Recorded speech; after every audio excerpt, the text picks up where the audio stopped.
Elizabeth Arrabassa pode ter matado a própria filha, a nora e até a melhor amiga.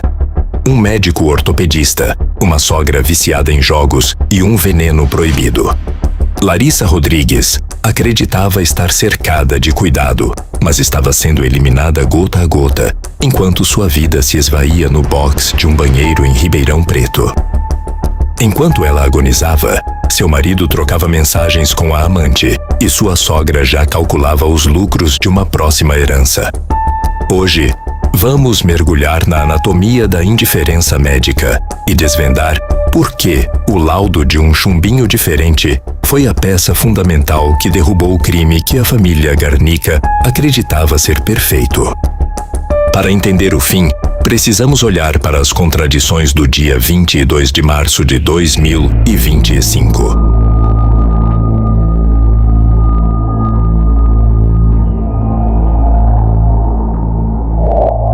Luiz Garnica, um médico ortopedista de 39 anos, filho de um ex-prefeito e membro de uma das famílias mais tradicionais de Pontal, chega ao seu apartamento às 9h54 da manhã. Ele vinha da casa de sua amante, Letícia, onde passara a noite, mas trazia consigo sacolas de croissant, fingindo um gesto de carinho matinal. Luiz afirma que sabia que Larissa não estava bem, que ela sofria com episódios de vômitos e diarreia há dias, sintomas que ele, com toda a sua formação médica, tratava apenas como uma virose comum. Mas o que aconteceu nos minutos seguintes, dentro daquele apartamento, desafia qualquer protocolo médico ou instinto humano. Luiz relata que, ao abrir a porta do banheiro, encontrou Larissa caída no box, seminua, com a blusa molhada e os olhos abertos, mas já sem respirar. Em vez de utilizar suas mãos para tentar uma ressuscitação imediata ou discar o número de emergência, o médico fez uma escolha reveladora. Ele ligou para a irmã, Viviane, e pediu que ela chamasse o SAMU. Enquanto o tempo, o recurso mais precioso para a vida de Larissa, escorria entre os dedos, Luiz encontrou frieza suficiente para enviar uma mensagem para Letícia dizendo apenas: "Larissa está morta." Quando os socorristas finalmente chegaram, encontraram uma cena que parecia ensaiada. Luiz simulava uma massagem cardíaca sobre a cama, um local tecnicamente inadequado para o procedimento. O laudo pericial posterior seria implacável.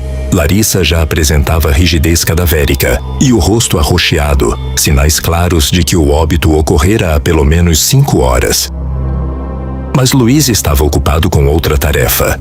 Testemunhas e paramédicos notaram que o médico começou a borrifar álcool e passar pano pelo corredor do apartamento, alegando que a cachorra da família havia feito sujeira. Para a investigação, aquele cheiro de álcool não era limpeza. Era a tentativa desesperada de apagar os vestígios biológicos de um crime. A motivação para um crime tão bárbaro estava escondida em uma pequena rolha de vinho. 2 semanas antes de morrer, Larissa, uma ex-atleta campeã de ginástica rítmica e professora de pilates, descobriu a traição que Luiz mantinha há 1 ano. Ela encontrou no porta-malas do carro uma rolha onde Luiz havia escrito o nome de Letícia. Larissa não apenas confrontou o marido, como filmou o momento em que ele entrava no prédio da amante. A decisão dela foi definitiva. Ela queria o divórcio e já estava em contato com advogados para a partilha de bens. Em uma família que ostenta o sobrenome Garnica como um brasão de poder, o divórcio representava uma ameaça ao patrimônio que incluía 11 casas de aluguel e 33% de um lucrativo frigorífico. É aqui que a figura de Elizabeth Arrabassa, a sogra, emerge das sombras. Elizabeth, de 69 anos, é descrita por familiares como uma mulher de personalidade fria, calculista e com um vício destrutivo em jogos de loteria e bingo. Com uma dívida acumulada de R$320 mil, ela via em Larissa um obstáculo financeiro. Elizabeth aproveitou-se da vulnerabilidade de Larissa, que havia perdido a mãe recentemente, para se aproximar sob o pretexto de cuidado. Ela levava sopas e caldos para a nora, alegando que queria ajudá-la a se recuperar da suposta virose. Mal sabia Larissa que cada colherada daquela sopa era uma dose de chumbinho, um veneno proibido que causa uma morte lenta e dolorosa. A investigação sobre a morte de Larissa acabou abrindo uma verdadeira caixa de Pandora sobre o passado da família Garnica. Apenas um mês antes, Natália Garnica, irmã de Luiz e filha de Elizabeth, havia morrido de forma repentina e suspeita. Na época, a morte foi atribuída a uma dengue hemorrágica, mas o destino de Larissa forçou a polícia a exumar o corpo de Natália. O resultado foi estarrecedor. Natália também havia sido envenenada com chumbinho. O motivo? Natália planejava reatar com um antigo namorado e ter um filho, o que faria de Elizabeth uma herdeira secundária no patrimônio da família. Elizabeth chegou a enviar uma mensagem para a outra filha, Viviane, dizendo que daria um jeito de impedir aquele casamento. Na prisão, Elizabeth tentou uma última manobra dissimulada. Em uma carta, ela admitiu ter dado remédios para Larissa, alegando que, por engano, pegou cápsulas que pertenciam a Natália, que trabalhava na vigilância sanitária e supostamente guardava veneno em frascos de medicamento para o estômago. No entanto, a ciência forense destruiu essa versão. O confronto das amostras provou que o veneno encontrado no corpo de Larissa era de um tipo diferente do encontrado em Natália. Não houve erro, não houve acidente. Houve a busca por diferentes fontes de veneno para consumar execuções distintas. O rastro de Elizabeth parece ir ainda mais longe. A polícia investigou o envolvimento dela na morte de uma amiga próxima, Elide, em 2016, de quem Elizabeth havia pego dinheiro emprestado. Testemunhas relataram ter visto Elizabeth vasculhando o forno da casa de Elide logo após a morte, local onde a vítima costumava esconder suas economias. Além disso, Elizabeth tornou-se ré por tentativa de homicídio contra outra amiga, Neuza, a quem ofereceu comprimidos que a deixaram uma semana na UTI em 2017. Dia 29 de maio, ela me deixou uma joia, queria que eu comprasse, falando que ela precisava do dinheiro para pagar o inventário do pai dela. E aí eu fiquei com a joia, analisei tudo, e eu não quis comprar porque era cara, eu não ia fazer conta, sendo que eu também já tenho um colar de pérola, né? E aí eu liguei para ela, passei um WhatsApp para ela, vim buscar. E eu estava no meu restaurante trabalhando, ela parou lá, e eu entrei no carro dela e desci, vim até a minha casa, peguei o colar, deixei minha bolsa dentro do carro, peguei o colar, entreguei para ela, e eu estava com muita dor de cabeça aquele dia, é uma queimação que eu tenho já faz muito tempo. Aí ela falou para mim, quando eu cheguei lá, antes de eu descer, ela falou para mim assim, que ela tinha um remédio bom, que era um remédio que ela toma e que era bom para dor de cabeça. E ela me deu uma cápsula azul e a água, e eu tomei. Desci do carro dela, ela foi para Ribeirão, e eu entrei lá, catei a chave do meu carro e desci para almoçar com meu filho. Eu quase não dei conta de chegar na minha casa. Comecei a passar mal, fui pro banheiro vomitando muito, com diarreia, aí eu já desmaiei no banheiro, aí eu fui imediatamente pro hospital, cheguei lá, já fui entubada, e permaneci aqui até, eu cheguei em Ribeirão, era 18 horas, porque eles estavam preparando sala para me receber, porque eu estava bem mal. A senhora ficou 5 dias na UTI? Eu fiquei lá no hospital, eu internei lá na segunda-feira às 6 horas, mais ou menos, que está no prontuário, e eu saí de lá no dia 3 de junho. Eu não fui pro quarto, eu fiquei sempre na UTI. O meu filho lá do hospital ligou para Natália perguntando: Natália, minha mãe tá aqui no hospital passando muito mal, que remedinho que a sua mãe deu para minha mãe? Ela falou assim: minha mãe falou que não deu nada para sua mãe. E daí eles me abandonaram, ela me tirou do Zap, ela nunca mais conversou comigo. Depois desse dia cortou relações? Cortou amizade comigo e eu não contei pra ninguém da família dela que tinha acontecido nada. Fui lá depor lá e eu me senti melhor, porque antes eu tava muito chorosa, sabe? De pensar, né, que a gente acho que não conhece as pessoas mesmo, né? Muito satisfeita, muito contente. Quem fala nesse vídeo é Elide Guide, moradora de Pontal, que no ano de 2016 fez campanha para esse ex-político. 2 meses depois das eleições, ela morreu. Ela esteve aqui, né, no supermercado na véspera da morte dela, né? E ela estava bem saudável, conversou com todo mundo, brincou com as operadoras de caixa e no outro dia foi encontrada morta. Elide Guide era solteira, não tinha filhos e morava aqui na rua Guilherme Silva, no centro de Pontal.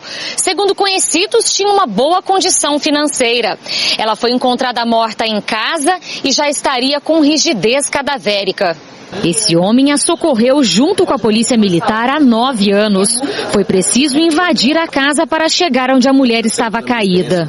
Olha, tinha um pequeno sangramento pela boca, porém não havia visivelmente nenhum ferimento, nenhum sinal de agressão. A casa estava arrumada, a porta da cozinha aberta, né? No boletim diz que a ocorrência aconteceu 1h da tarde, mas a comunicação se deu 4 horas depois. Foi registrada como morte natural. Segundo a Polícia Civil, depois das mortes de Larissa Rodrigues e Natália Garnica, várias denúncias surgiram dizendo que Elizabeth poderia ter matado Elide. E um outro depoimento também foi importante para começar a investigação, de Antônio Garnica, ex-marido de Arrabaça, que relatou que ela foi a última a ver a amiga com vida. Prima da Elizabeth, chama Elide Guide, também foi uma morte igual foi da Larissa e da... Quando foi isso? Eu não sei, uns 4, 5 anos aí atrás. Aí. Aonde? Pontal. E ela também devia para Elide. A Elizabeth sempre pegou dinheiro emprestado. E segundo as informações, até um primo meu falou: olha, vê porque quem visitou a Elide por último foi a Beth. O documento que tivemos acesso consta que Elide morreu com 80 anos, de insuficiência respiratória aguda grave, edema pulmonar bilateral e pneumonite à direita. O registro foi assinado pelo patologista Denis Wellington Moura Ferreira, que supervisionou a autópsia. À época, não havia nenhuma suspeita de envenenamento. As alterações que são causadas no caso pelo envenenamento por carbamato, que foi a causa levantada agora no tempo recente, ela produz esse efeito no pulmão de extravasamento de líquido das artérias para dentro dos tecidos. As causas da morte de Elide podem estar relacionadas ao chumbinho, veneno proibido no Brasil. Uma análise toxicológica específica num centro especializado pode ser que detecte alguns sinais que possam apontar mais para uma causa externa do que para uma alteração interna da paciente. E analisando novamente o caso, o patologista diz que há muitas coincidências para não considerar o envenenamento. Podem ser só coincidências, mas ele fala que é preciso investigar e o caminho deve ser a exumação. Eu acho que vale a pena tentar, ou através da exumação, ou através da análise dos blocos de parafina que contém os fragmentos do pulmão, verificar se encontra resquícios do carbamato. Essa mulher diz que trabalhou na casa de Elide por mais de 20 anos e ela nunca reclamou de problemas graves de saúde. Conta que Elizabeth Arrabaça entrou na casa de Elide poucos dias antes dela morrer. Uma semana antes, um dia antes que ela teve lá. O caso Garnica é a análise definitiva da indiferença médica. Luiz Garnica não foi apenas um marido infiel. Ele usou seu título de médico para dar legitimidade a uma morte que ele ajudou a orquestrar, ou, no mínimo, permitiu que acontecesse diante de seus olhos clínicos. Ele observou a esposa e a irmã definharem, tratando o veneno como virose, e usou sua autoridade para evitar que o socorro real chegasse a tempo. Hoje, mãe e filho trocam acusações na prisão. Luiz chama a própria mãe de psicopata e afirma que ele seria a próxima vítima da ganância dela. Elizabeth mantém o silêncio e a dissimulação que marcaram sua trajetória. O sobrenome Garnica, antes símbolo de prestígio, agora é o epitáfio de uma família destruída pelo chumbinho e pela ganância que superou qualquer laço de sangue. A minha mãe é uma serial killer. Ela tentou matar a amiga dela, matou minha irmã, matou minha esposa. E com certeza eu seria o próximo. Estas palavras, proferidas por um filho desesperado de dentro de uma cela de prisão, rasgaram o véu de uma das famílias mais respeitadas do interior de São Paulo, como uma morte registrada, inicialmente como natural. Pode esconder um assassinato sistemático e cruel. Seria uma mãe capaz de eliminar os próprios filhos para saldar dívidas de jogo. O que você vai ouvir agora é o relato de uma trajetória de crime que chocou o Brasil e revelou que o veneno mais letal pode vir de quem deveria nos proteger.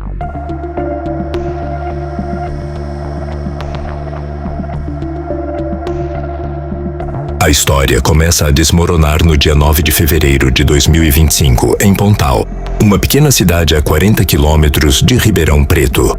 Natália Garnica, uma médica veterinária de 42 anos, foi encontrada morta em seu quarto. Naquela noite, ela estava acompanhada apenas de sua mãe, Elizabeth Arrabassa. O socorro foi acionado, mas os paramédicos já encontraram Natália sem vida, rígida e com metade do rosto arroxeado. Naquele momento, sem sinais aparentes de violência, o óbito foi registrado como morte natural, possivelmente um infarto ou complicações de uma dengue hemorrágica. O corpo foi sepultado sem uma autópsia detalhada, um erro que custaria muito caro.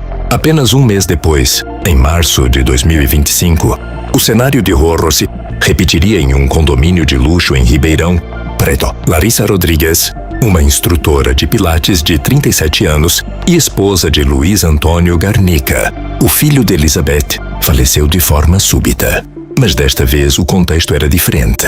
Larissa estava em processo de descoberta de uma traição e planejava o divórcio, o que ameaçava o patrimônio da família. Um laudo toxicológico revelou a presença de carbofurano em seu organismo, substância popularmente conhecida como chumbinho. A confirmação do envenenamento de Larissa acendeu o alerta máximo na Polícia Civil. O delegado José Carvalho de Araújo Júnior notou que as circunstâncias da morte de Natália eram assustadoramente parecidas. A Justiça, então, autorizou a exumação do corpo da veterinária em maio de 2025, quando o laudo do Instituto Médico Legal de São Paulo saiu em junho. A bomba explodiu. Natália também havia sido assassinada com chumbinho. O padrão estava estabelecido, e Elizabeth Arrabassa, a mãe e sogra, estava no centro de tudo. Elizabeth Arrabassa é descrita pelos investigadores como uma mulher fria, calculista e manipuladora. Aos 68 anos, ela carregava um segredo sombrio que motivava sua crueldade, um vício incontrolável em jogos de azar. Segundo depoimentos de familiares, Elizabeth acumulava uma dívida de aproximadamente R$320 mil com credores e financiamentos. O dinheiro era o motor de suas ações. Natália era detentora de 33% de um frigorífico lucrativo da família. E seus planos de se casar e ter filhos representavam uma ameaça financeira direta para a mãe. Se Natália tivesse herdeiros necessários, Elizabeth perderia o acesso a esse patrimônio em caso de falecimento da filha. A investigação forense no celular de Elizabeth revelou que o crime foi planejado com requintes de detalhismo. No dia anterior à morte de Natália, a mãe pesquisou termos como chumbinho e outros venenos letais na internet. No dia do crime, Elizabeth ligou incessantemente para a filha, querendo saber o horário exato em que ela chegaria em casa. Testemunhas afirmam que as duas travaram uma violenta discussão naquela data sobre os planos de vida de Natália. O veneno foi administrado e Elizabeth viu a própria filha morrer diante de seus olhos, sem mover um dedo para ajudá-la de verdade. A crueldade de Elizabeth pode ter começado muito antes de seus próprios filhos. A polícia reabriu inquéritos para investigar a morte de Ellie de Guide, uma amiga de 80 anos que faleceu há quase uma década. Elizabeth devia R$3.000 a Ellie e a visitou apenas uma semana antes de sua morte. O que mais chamou a atenção foi o relato de testemunhas que viram Elizabeth revirando o forno da casa de Ellie imediatamente após o enterro, local onde a idosa costumava esconder suas economias em dinheiro. Outro caso que demonstra o desvio de caráter de Elizabeth é o de sua amiga e madrinha de casamento Neuza Giotto. Em 2017, após Neuza se recusar a comprar um colar de alto valor oferecido por Elizabeth, ela passou mal subitamente após aceitar uma cápsula de remédio dada pela amiga. Neuza ficou 5 dias internada, sendo 2 na unidade de terapia intensiva, apresentando sintomas típicos de envenenamento por agentes químicos. Hoje, Elizabeth responde, formalmente por tentativa de homicídio, triplamente qualificado neste caso.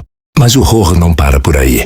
15 dias antes da morte de Natália, a cachorrinha da família, Babi morreu de forma suspeita. A perícia acredita que Elizabeth usou o animal como um laboratório vivo para testar a dosagem do veneno antes de aplicá-lo em sua filha. Esta hipótese reforça o perfil psicopatológico de alguém que não possui qualquer empatia por seres vivos, focando apenas no resultado de seu plano macabro. O caso de Larissa Rodrigues, no entanto, revelou uma colaboração ainda mais perturbadora. O Ministério Público aponta que Luiz Antônio Garnica, o marido médico, foi o mandante e arquiteto da morte da própria esposa. Luiz estava obcecado por sua amante e não queria perder metade de seus bens em uma separação judicial. Elizabeth teria sido a executora, preparando sopas envenenadas com doses subletais de chumbinho, que foram servidas a Larissa durante 15 dias consecutivos. Larissa viveu um verdadeiro calvário em seus últimos dias.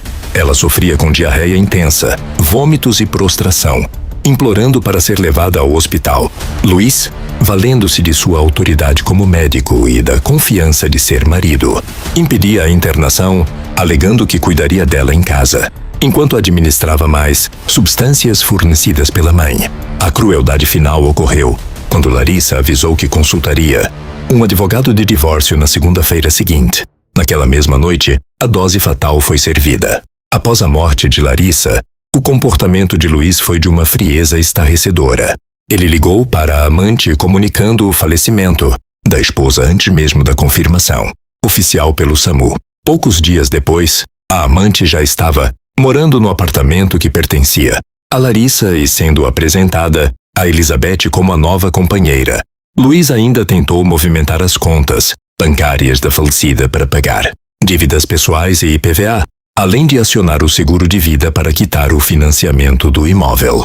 A defesa de Elizabeth Arrabassa tenta, a todo custo, desvincular os crimes. O advogado Bruno Correia classificou as denúncias como absurdas e baseadas em suposições, alegando que Natália trabalhava na vigilância sanitária e teria tido contato acidental com o veneno. Em uma carta escrita na prisão, Elizabeth tentou criar uma versão fantasiosa onde Natália teria adulterado cápsulas de omeprazol para cometer suicídio e Larissa as teria tomado por engano. No entanto, a ciência derrubou a mentira. Os laudos periciais provaram que as amostras de chumbinho encontradas nos 2 corpos eram de lotes diferentes. Atualmente, Elizabeth Arrabassa e Luiz Antônio Garnica aguardam o julgamento pelo Tribunal do Júri em unidades prisionais diferentes. Elizabeth está na penitenciária feminina de Tremembé, onde recebe cuidados médicos constantes e auxílio de uma cuidadora detenta, devido à sua saúde debilitada. Luiz permanece em Serra Azul, visivelmente mais magro e sustentando uma tese de defesa que agora coloca toda a culpa sobre a própria mãe.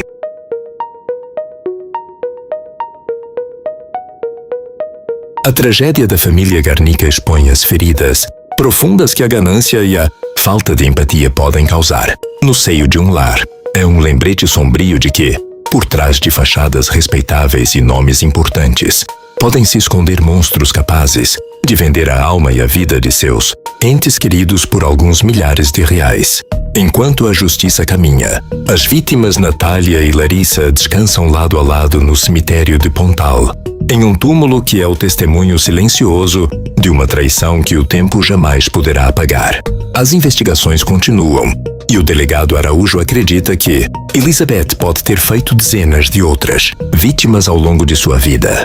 O padrão de comportamento, reincidente e a ausência total de remorso indicam uma personalidade predadora que encontrou no veneno sua ferramenta de poder e lucro.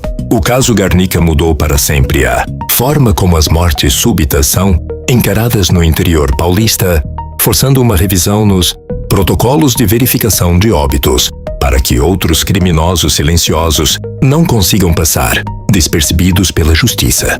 O julgamento promete ser um dos mais longos e complexos da história jurídica da região. De um lado, a ciência forense com provas técnicas inquestionáveis. Do outro, uma rede de mentiras familiares que se desintegrou sob o peso da própria crueldade. A sociedade aguarda a resposta final para saber se Elizabeth e Luiz pagarão por cada gota de sofrimento administrada nas sopas e cápsulas que destruíram uma linhagem inteira.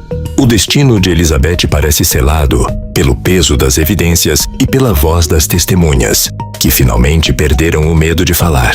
A mulher que outrora era madrinha de casamentos e figura de prestígio agora é o símbolo de uma psicopatia doméstica que desafia a compreensão humana. A história de Natália e Larissa não será esquecida, servindo de alerta para que a confiança nunca cegue os olhos para os sinais de perigo, mesmo quando eles vêm de quem nos chama de filho ou de nora. A cada novo depoimento, a imagem da vovó bondosa se apaga para dar lugar à figura de uma envenenadora em série que via na morte uma solução financeira. O legado de Elizabeth não será o do nome Garnica, mas o das marcas de chumbinho deixadas nos restos mortais daqueles que ela deveria amar. O processo judicial segue seu curso rigoroso e a sentença do júri popular será o ponto final necessário para que o interior de São Paulo possa finalmente respirar aliviado, livre do veneno que habitava entre nós. Encerrando este capítulo de dor, fica a reflexão sobre o valor da vida humana frente à avareza. Natália Garnica e Larissa Rodrigues tiveram seus futuros ceifados por quem tinha pressa em herdar e medo de partilhar. Elizabeth Arrabaça e Luiz Garnica aguardam pela data do júri popular. Que a justiça seja feita com a mesma precisão cirúrgica do veneno que as silenciou, para que a verdade prevaleça e o mal, finalmente, seja encarcerado em definitivo.